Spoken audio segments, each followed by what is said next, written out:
ouvir a voz do Salvador.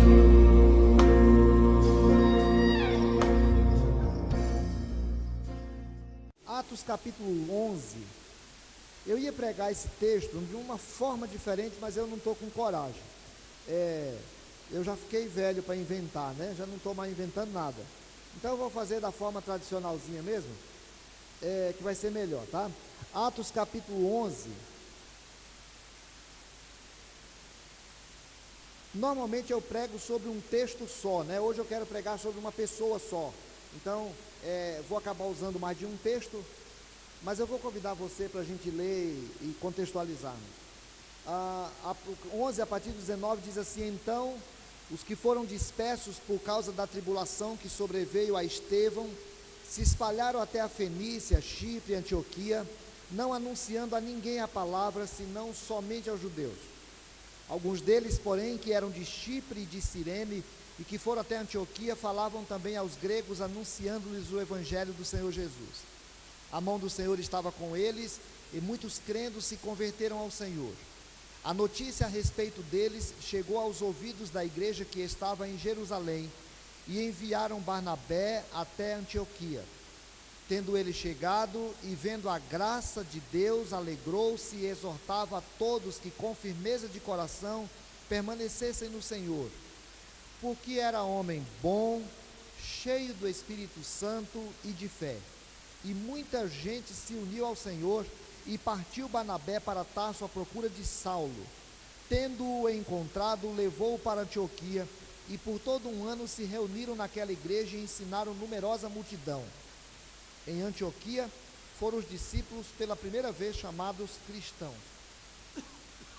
Irmãos, eu quero pensar com vocês sobre o que Barnabé entendeu por cristianismo. O que Barnabé entendia por cristianismo? O que eu entendo por cristianismo? O que você entende por cristianismo? Eu gostava muito quando a gente cantava mais hinos, né? Hoje em dia se canta cada vez menos hinos, sinto falta inclusive, várias vezes. E eu gostava muito quando a gente cantava aquele hino assim: morri na cruz por ti, que fazes tu por mim? O que eu tinha de fazer por você eu já fiz. Então, eu já fiz, já morri na cruz por você, já me revelei a você, e agora eu estou procurando adoradores, e estou procurando pessoas que possam viver suas vidas me seguindo, porque eu sou o Senhor, morri na cruz, e agora eu tenho discípulos, eu tenho seguidores.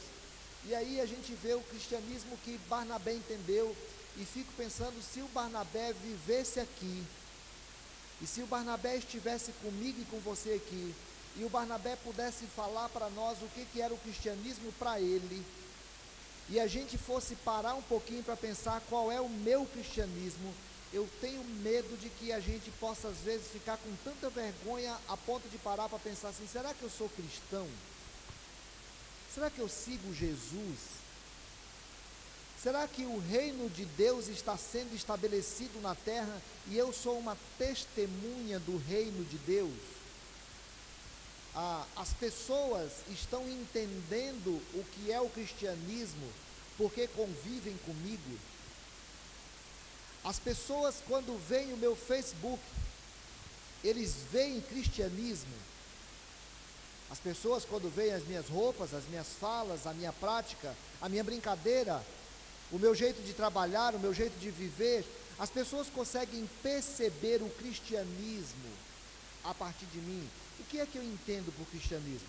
O que é que esse homem simples, que não tem nenhum livro dele, não é apóstolo, não é famoso, a gente passou a conhecer um pouco mais do Barnabé depois que criaram aquela música, né? Não fica bem, a gente passa bem e o outro carestia, ainda mais quando se sabe o que fazer e não se faz.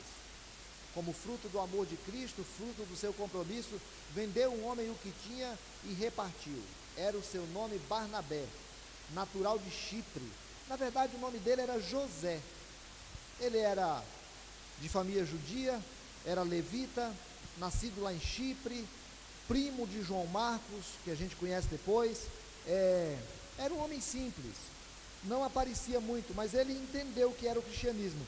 E aí, quando a gente abre lá em Atos capítulo 4, eu vou pedir para você abrir. Eu não gosto de ficar usando outros textos, mas eu vou fazer isso hoje. Atos capítulo 4.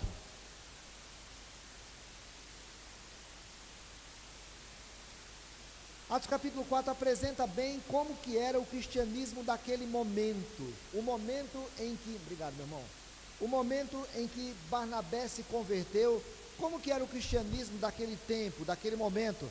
Atos 4 fala da prisão de João e Pedro, fala que eles foram presos e a igreja ficou orando, e aí eles foram libertados, e aí o versículo 32 diz: da multidão dos que creram era um o coração e a alma, ninguém considerava exclusivamente sua nenhuma das coisas que possuía, tudo porém lhes era comum.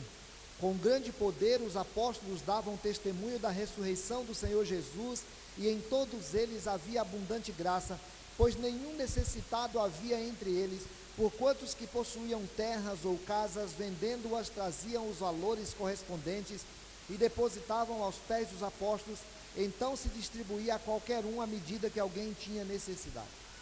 Esse era o cristianismo. Eles tinham o coração unidos, eles viviam como uma só alma.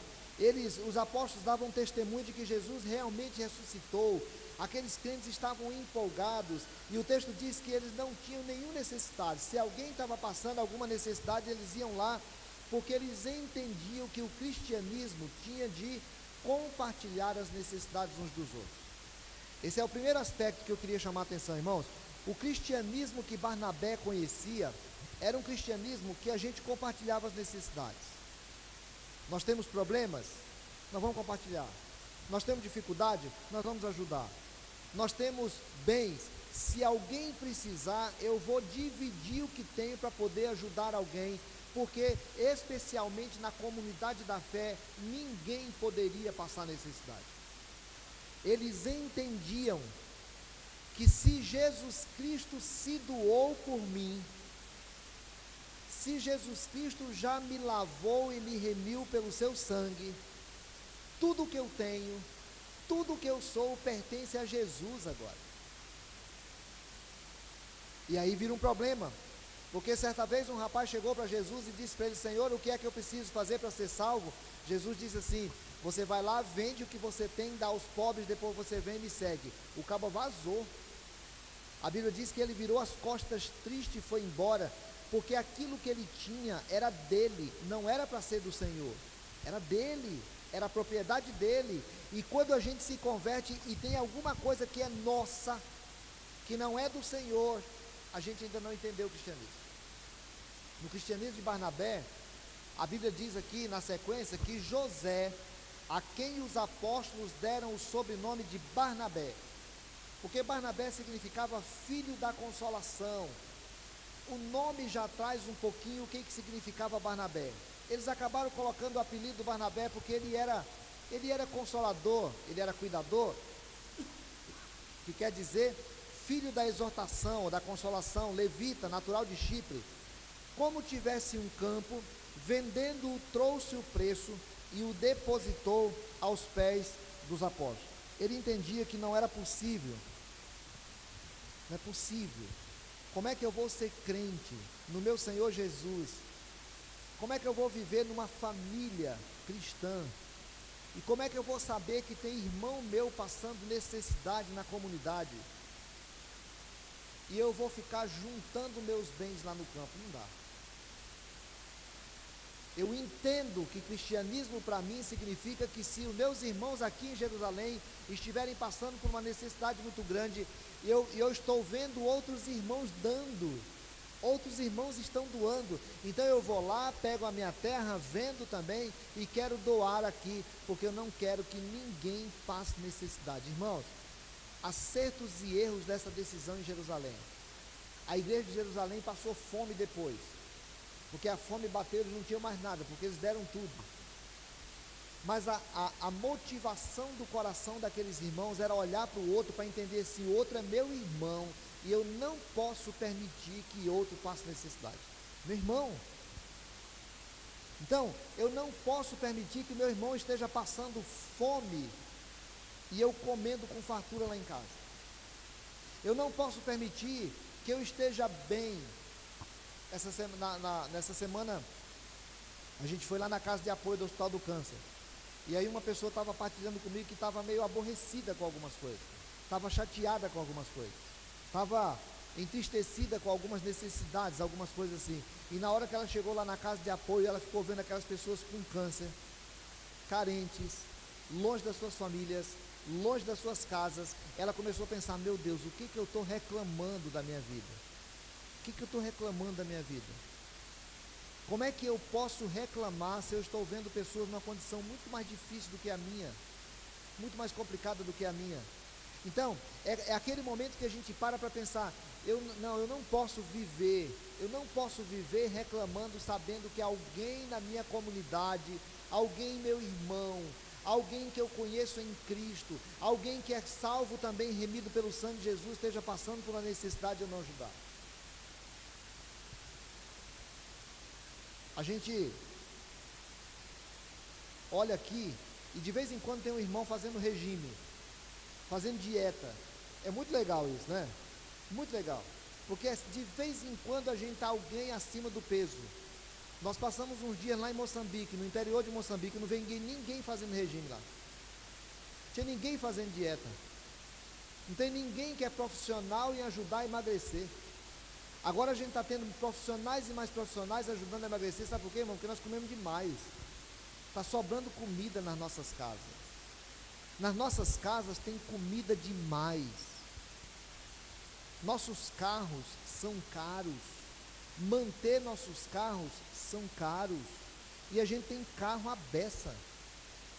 À beça. Quando eu cheguei aqui, tinha um Gentil, que tinha uma Brasília velha, coitado, dá uma dó. O Josafá tinha um Fusca. O João Moacir tinha uma Pampa. Acho que o Aldésio tinha um outro carrinho. Era uma pobreza. Agora a gente tem problema com estacionamento, porque nós temos carros, nós temos comida, nós temos viajar. Boa parte daqui viaja uma vez por ano. A gente vai para lugares maravilhosos. A gente gasta. Olha que coisa bacana. Agora nós já temos aqui na igreja gente que está fazendo mêsversário. Não é? Quando eu era moleque lá no São José, a gente não tinha nem aniversário, porque não tinha dinheiro para fazer festa. Não fazia festa de uma vez por ano porque não tinha dinheiro. Agora a gente tem gente aqui que faz mêsversário, porque tem dinheiro para poder fazer um chá de revelação. Chá de revelação, e a gente gasta. Aí depois tem um chá de bebê. Aí depois tem um chá não sei do que. E a gente come. E olha que coisa bacana. Isso é muito legal. Significa que o Senhor está nos abençoando. Significa que o Senhor está nos dando. Significa que a gente está bem, está abastecido. Na época do retiro de carnaval, eu fico com dó de algumas igrejas, coitado, porque eles ficam no aperreio, procurando um lugar para poder fazer o retiro. Nós temos chácara. A nossa chácara, daqui 6 quilômetros. É bom. Eu cheguei numa igreja esse dia para pregar. O banco da igreja era uma tábua seca. A bicha era dura, parecia banco de prisão aquele negócio. E eu pequenininho, eu sentei, meu pé não encostava no chão. E eu fiquei pensando: caramba, que aquele negócio é desconfortável demais. As cadeiras que nós temos aqui é uma vergonha. Porque nós temos, irmãos, o Senhor tem nos abençoado. Então, a irmã que está precisando comprar remédio aqui na igreja, não vai ter problema, porque nós vamos comprar o remédio para ela, amém? O irmãozinho haitiano, desculpa que eu citar, o irmãozinho haitiano que está lá procurando serviço e que está com o aluguel atrasado e agora cortaram o aluguel da casa dele, e ele vem aqui e toma Santa Ceia comigo e com você, ele está precisando de R$500 emprestado para a gente poder pagar o aluguel dele. Emprestado, porque ele vai fazer um serviço. A irmã que estava precisando da cesta de comida semana passada não vai ter problema, porque nós estamos comendo demais. Como é que a irmã vai precisar de cesta? Claro que não. Claro que não. O nosso casal de missionário que está lá no Oriente Médio lá, e que vem para cá agora, e agora está fazendo uma campanha para ver se a gente arruma um dinheirinho para ele poder viajar e fazer as coisas que ele precisa com a esposa aqui, não vai ter problema, porque se é só pegar um pouquinho do dinheiro que sobra lá em casa, com o tanto de comida que nós comemos, com o tanto de gasto que nós temos no carro, com o tanto de viagem que nós fazemos, com o tanto de coisa que nós temos, nós vamos poder ajudar o missionário sem problema. Porque nós também entendemos que aquilo que nós temos, o Senhor dá para que a gente possa compartilhar. Irmãos, um cristianismo que não compartilha é qualquer coisa menos cristianismo. Tempo, dinheiro, atenção, bens, casa, precisa ser lugar de compartilhar. Esse dia eu cheguei na casa de um irmão, estavam 2 famílias lá do interior com câncer, hospedado na casa dos irmãos. Olha que coisa linda, olha que coisa linda. Essa semana, quando apareceram os cubanos aqui, nem sei como é que vieram parar aqui, apareceram aqui pedindo ajuda, e eu coloquei no grupo lá, e imediatamente uma irmã falou assim: eu dou uma cesta. Outra falou assim: eu dou uma cesta. Outro diz assim: manda para cá porque eu vou ver um emprego. Outro falou: lindo, lindo. A gente poder entender que as coisas que nós temos são dadas pelo Senhor, para a gente poder dividir. Barnabé entendeu isso. Barnabé sabia isso. Segunda coisa, Barnabé entendeu que o cristianismo, ele apoia o mais frágil, ele apoia o menos privilegiado, ele apoia aquele que está em desvantagem. Eu gosto disso em Jesus, né? Eu gosto disso em Jesus. Jesus vai chegando na cidade de Naim, aí sai uma mulher chorando com seu filho, e ele vai lá para ressuscitar o filho. A mulher nem pediu. Ele chega lá naquele poço, e aí tem um monte de gente ali estourado, machucado, gente ferida, gente esperando milagre faz não sei quantos anos. O cara estava lá mais de 30 anos, e Jesus, ao invés de passear lá nos pontos turísticos, ele vai lá e vê aquele povo largado, e ele vai lá no mais largado para poder abençoar. Barnabé tem histórias bonitas, irmãos. A primeira história que a gente vê do Barnabé é essa: tem gente passando necessidade, eu vou ajudar. Aí lá em Atos capítulo 9, a Bíblia diz que, esse eu vou citar, vocês já conhecem a história. Atos capítulo 9, a Bíblia diz que Saulo tinha se convertido.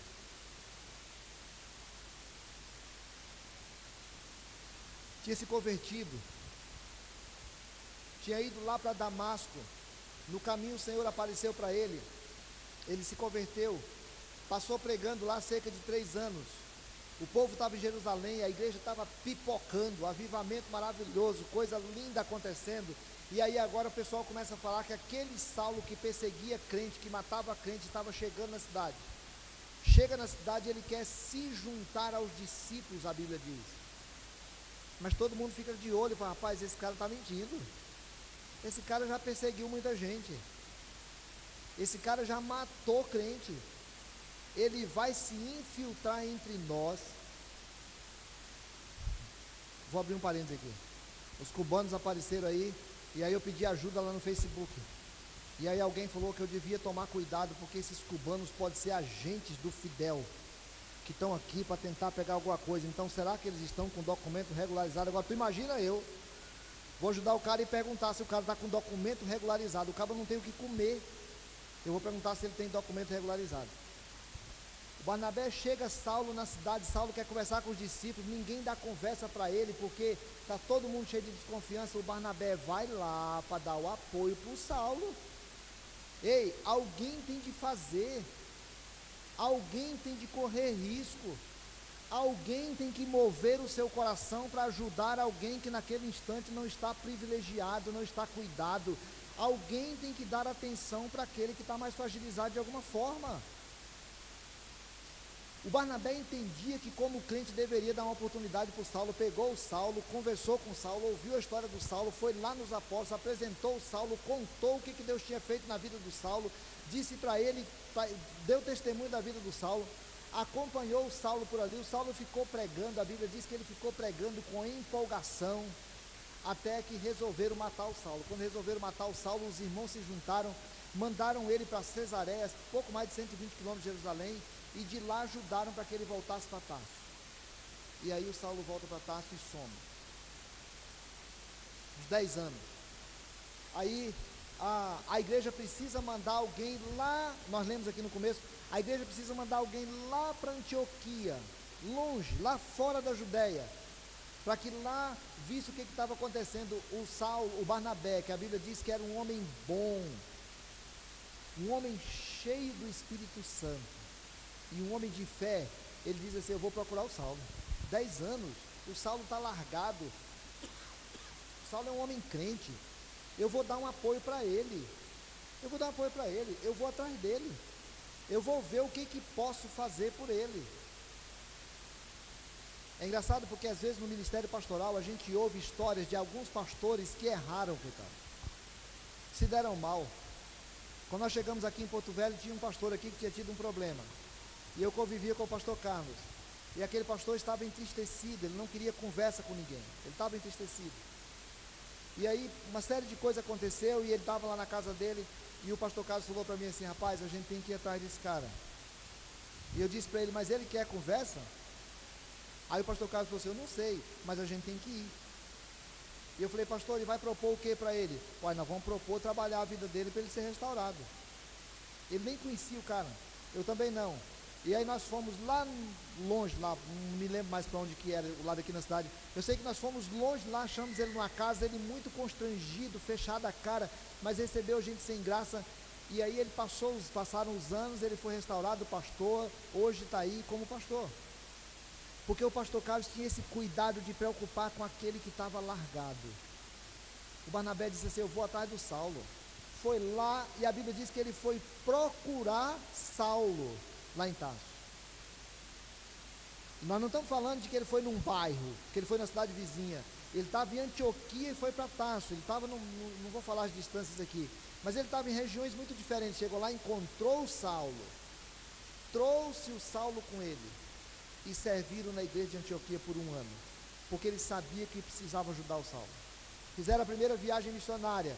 O Barnabé queria ajudar um rapaz, talvez medroso, talvez jovem, talvez tímido, mas ele não era mais o José, ele era o Barnabé, ele era o filho da exortação, ele era conhecido como cuidador.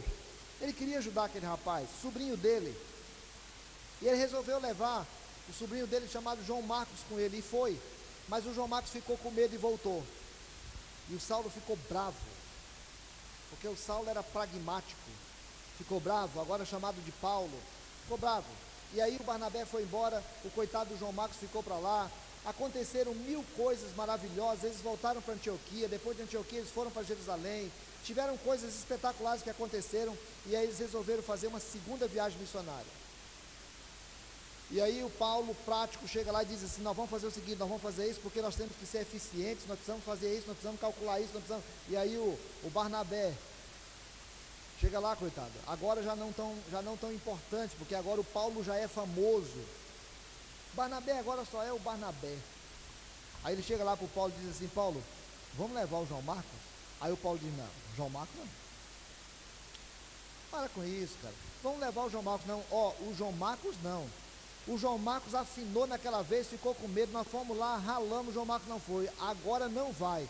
E o Barnabé chega lá: Paulo, Paulo, um dia não quiseram te aceitar, Paulo, e eu fui lá e levei você, rapaz. Agora para com esse negócio de não querer aceitar o menino. Comigo não vai. Comigo não vai. O Barnabé diz assim: mas eu quero que ele vá. Ele disse: não vai. A Bíblia diz que teve não pequena discussão. Eles tiveram uma discussão tão séria que o Barnabé fez a opção assim: se for para ir agora com o famoso Paulo, ou ficar com o renegado João Marcos, eu vou ficar com o renegado João Marcos, porque eu preciso cuidar desse menino. E ele se separa de Paulo, e a Bíblia praticamente ele desaparece depois, porque ele vai cuidar do João Marcos. E o João Marcos depois vai ser o primeiro escritor dos evangelhos. O primeiro evangelho que foi escrito foi pelo Marcos. O João Marcos depois, o Pedro chama o Marcos de meu filho na fé. O apóstolo Paulo, depois, escrevendo sobre a Filemon, ele fala que o Marcos era meu cooperador. Escrevendo aos Colossenses, ele também chama de cooperador. E depois o Paulo, preso, velho, abandonado por todo mundo, ele pede para Timóteo: traz João Marcos, porque me é útil no ministério. Aquele João Marcos que o Paulo rechaçou, o Barnabé foi lá e recebeu. Sabe, irmão, eu preciso aprender com isso, cara. O meu cristianismo não pode privilegiar os melhores. O meu cristianismo não pode privilegiar os maiores. O meu cristianismo não pode privilegiar os mais famosos. O meu cristianismo precisa me fazer enxergar o mais frágil. Eu já falei isso aqui, então eu vou falar de novo. Quem é aqui que já visitou a irmã Francisca Barroso? Responde não. A irmã Francisca Barroso é uma velhinha, já bem velhinha, a situação dela está bem difícil. Ela senta ali atrás, não consegue mais ficar muito aqui, ela tem que ir direto para o banheiro. Ela está bem velhinha. Qualquer coisa que nós fizemos hoje aqui, antes de nós esteve a irmã Francisca Barroso, na época que nós éramos bem pequenininhos, e ela estava aqui entregando o dízimo dela fielmente, mais fiel. A irmã Francisca Barroso é mais fiel na entrega do dízimo do que a maioria de nós. A irmã Francisca Barroso ora por mim e ora pela igreja constantemente, mas ela é uma velhinha, pobre. Muita gente nem conhece a irmã Francisca Barroso. Poucos de nós está disposto a visitar a irmã Francisca Barroso. Por quê? Porque ela não é famosa? Porque ela não é rica? Porque ela não fala na frente? Porque o nosso cristianismo não consegue enxergar o menor? Porque na hora que a gente pensa na sociedade, a gente consegue enxergar o maior e não consegue enxergar o mais largado? Que cristianismo é esse? Sabe, irmão, se a gente não tomar cuidado, o nosso cristianismo privilegia. E nós fazemos isso. Aqui na igreja tem gente, muitas vezes, desprivilegiada. Por mim, pelo conselho, por você. Gente que nós visitamos pouco, gente que nós ajudamos pouco, gente que nós falamos pouco. Ontem eu achei lindo, quando a igreja foi fazer lá um curso de automaquiagem para as mulheres carentes lá no Mariana. É lindo isso, maravilhoso, porque quando a gente consegue enxergar que existe alguém precisando e nós nos movemos em direção a isso, é lindo. Quando a gente saiu sexta-feira para ir lá na casa de apoio do Hospital do Câncer, que aliás, diga-se de passagem, foi o culto que foi menos gente da nossa igreja lá, talvez porque eu não dei uma peladinha, né? Às vezes eu dou uma peladinha aqui, eu chego no domingo anterior e falo assim: irmãos, visita alguém que está com câncer e que não é tua família, porque no dia que for tua família, tu vai querer visita. Aí quando eu falo assim, funciona. Sexta-feira está cheio de gente lá. Eu estou com uma amiga minha com câncer morrendo, e eu estou vivendo a angústia disso assim, a angústia disso. Sexta-feira foi pouca gente, mas foi muito bom. O grupo que foi lá participou do culto, partilhou o lanche, e aí eu me emociono todas as vezes que eu vejo o King's Kids indo lá apresentar. Porque por King's Kids eles apresentam em tantos lugares, e lá para aquelas mulheres, aqueles homens com câncer lá, aquilo não tem sentido algum para o King's Kids, não sei, mas para aquelas pessoas tem todos, porque aquelas pessoas estão longe das suas casas, estão longe das suas famílias, estão com a sua saúde debilitada, algumas delas nunca viram aquilo e elas se emocionam profundamente quando veem. E na hora do abraço, quando pediram para cantar e sair lá abraçando aquelas pessoas, e algumas pessoas choravam porque estavam com câncer, recebendo um abraço de um crente. Sabe, irmãos, o cristianismo de Jesus, ele se preocupa com o mais frágil, com aquele que está deixado de alguma maneira. O cristianismo de Jesus, ele reparte. O cristianismo de Jesus, ele compartilha. O cristianismo de Jesus se dispõe. Precisa de mim lá em Antioquia, eu vou. Precisa de mim para cuidar do Saulo, eu cuido. Precisa de mim para poder ajudar o João Marcos, eu ajudo. Precisa de mim para quê? Precisa de mim para quê? Eu estou disposto a servir. porque eu sou cristão. Vocês sabem a história do Mar Morto, né? O Mar Morto recebe a água do Jordão, não vai para lugar nenhum aquela água. E ele se tornou um mar tão salgado que não produz nada. Ele não serve ninguém, ele só recebe. Crente que só recebe, em primeiro lugar, questione se é crente. Segundo, só recebe, não compartilha, não doa, não ajuda, não vê o que necessita mais. Cuidado, porque você vai virar uma coisa seca, árida, que não produz nada. Se o teu coração hoje você parar para perguntar assim: Senhor, o meu cristianismo é o mesmo de Barnabé? Senhor, o que é que o Senhor está tocando no meu coração agora? O que é que o Espírito Santo fala com o teu coração agora? Ou o teu cristianismo é o cristianismo do templo? Cristianismo que acontece no culto. Cristianismo que acontece na reunião da sociedade interna. Cristianismo que acontece nas reuniões de concílios. Se o nosso cristianismo não acontecer fora daqui, não é o cristianismo de Jesus. Então, amado, eu queria convidar você para orar, para falar com o Senhor, para poder ouvir o Senhor falar: a quem enviarei? Que a questão não é quem vem eu já sei, está aqui. A questão é quem vai. Você veio, está aqui. A minha questão é: você está disponível agora para ir compartilhar teu tempo, teu bem, teu carro, tua atenção, tua dedicação? Você está disponível a sair daqui e perceber alguém que às vezes está sendo largado, alguém que talvez esteja disciplinado na igreja, afastado, sem receber atenção nossa, alguém que há tempo está doente, alguém que está fragilizado, alguém que a gente pode fazer: Senhor, me usa, eu quero um cristianismo de Jesus. Ora ao Senhor, fala com Ele, coloca o teu coração diante do Senhor.